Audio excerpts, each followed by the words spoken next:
Nikki Haley is hoping to go into New Hampshire with new momentum as Florida Governor Ron DeSantis drops out of the Republican race. Joining me now to talk about this, actor, producer, filmmaker Rob Reiner. Your latest project, an in-depth look at Christian nationalism in this country, its effect on politics, among other things. I want to talk about that in just a moment. But I guess, Rob, your reaction to DeSantis dropping out, what do you think? Well, I mean, he was going to lose anyway, and he was going to lose big in New Hampshire. The thing that I find odd is that he's making a calculation now that since Trump is he runs the party, it's Trump's party, that somehow he's going to ingratiate himself with Donald Trump.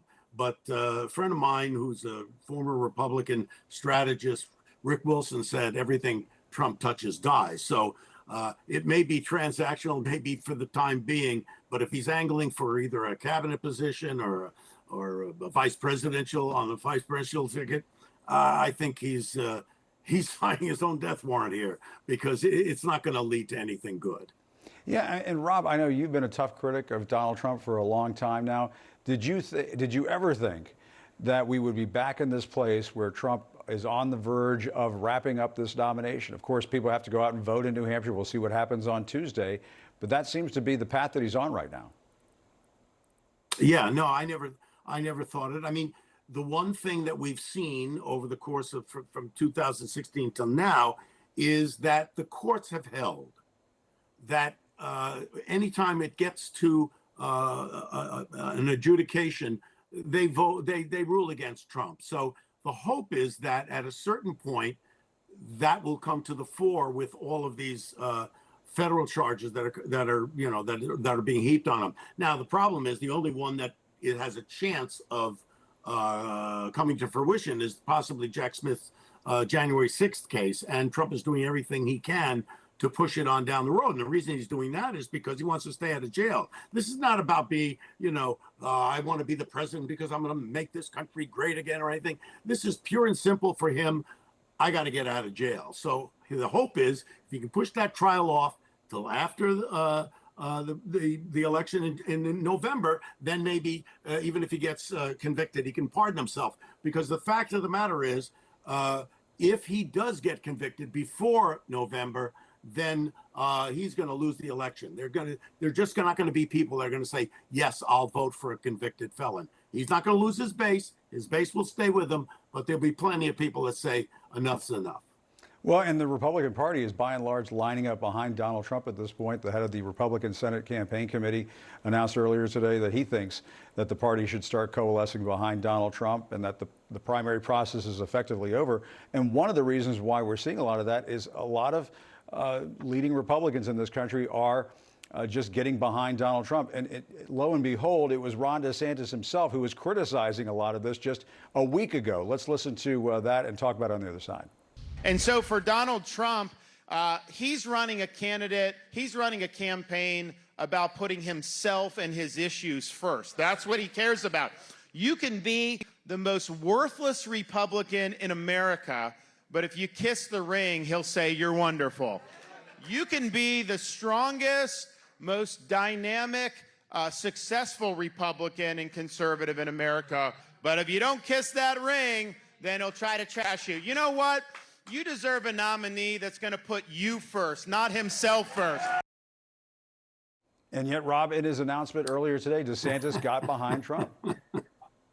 Yeah, he did a swift 180. And they all seem to be doing that. But I think we're coming down to an election where we're going to make a choice. We're either going to choose democracy or we're going to choose fascism, autocracy. And I think history is going to treat these people very badly for supporting Trump.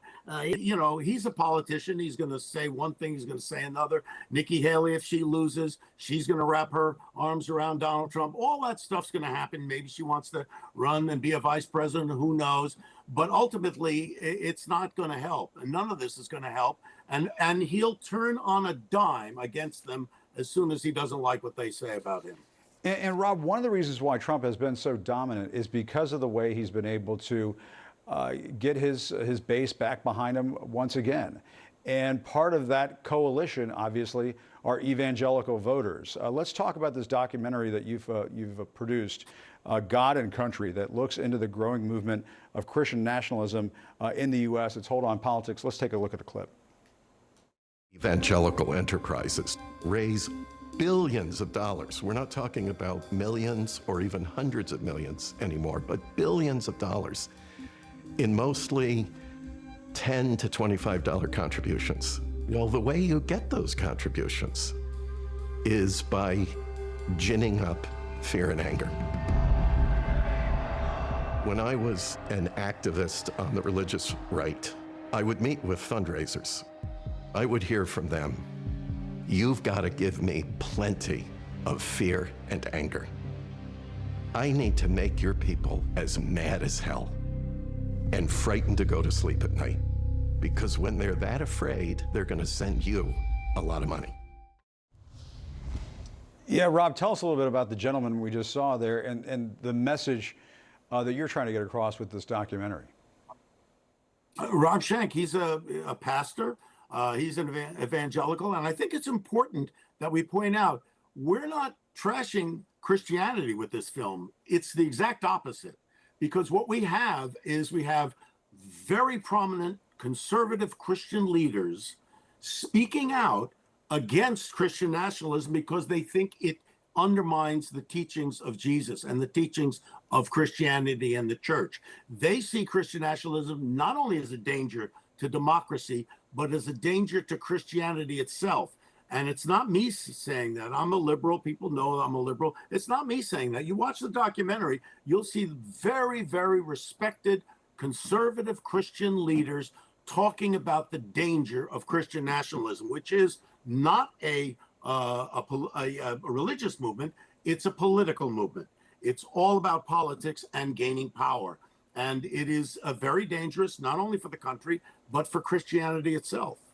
And so what do President Biden, his team, Democrats, Democratic Party, candidates on the Democratic side in Senate and House races, what do they need to do to get their message out? Because I know that you're very prominent in politics out in California.